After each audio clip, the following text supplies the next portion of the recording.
ay, ay, ay, ay, ay, ay. Ay, ay, ay, ay, ay, ay, ay, ay, ay. Ay, ay, ay, ay. You may be seated. We're going to begin our Torah reading for Parasha Lech Lecha on page 69 in your Chumashim. It's sort of interesting that if we were to back up a few weeks ago, I was talking about in Sefer Devarim, the meta themes, the meta narrative of Sefer Devarim is building an ethical society.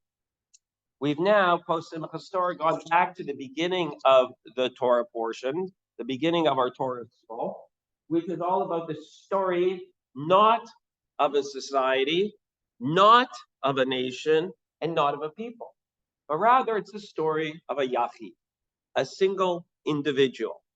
And the story of the single individual and his family will be what our narrative is throughout the entire book of Bereshis. So we meet today Avram, whose name will become Avraham. And we are told that he's identified by God, Lech Lecha el haaretz asher areka.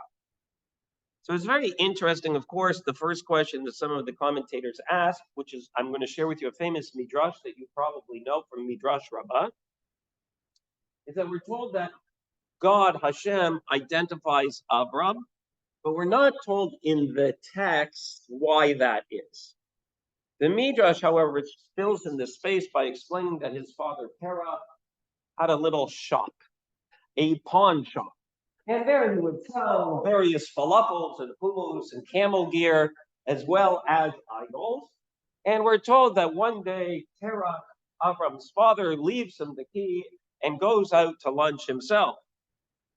Avram is then meets a potential buyer who wants to buy one of the idols, but Avram has already figured out that this idea of the idol sacrifice makes sense.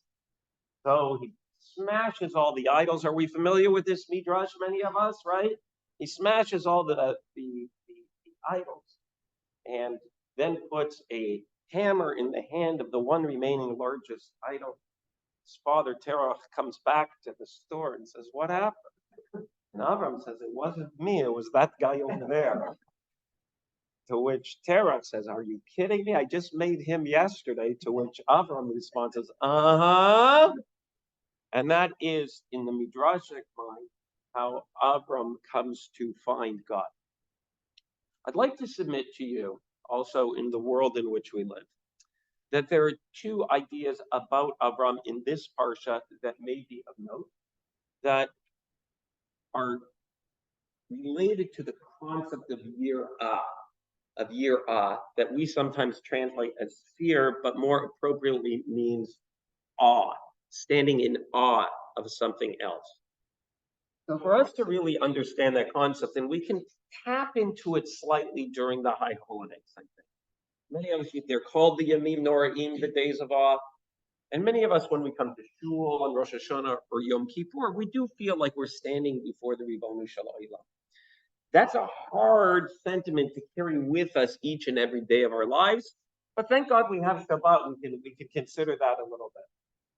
So there's this idea of what does it mean to stand in awe. And even today, in the first sentence of this Torah portion, when Avram is challenged by God, Lech Lecha me'aretzecha mimoladatecha mibeis el haaretz asher areka.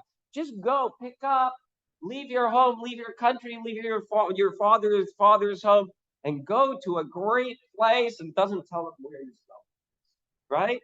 He says, "I'm just going to show you the place."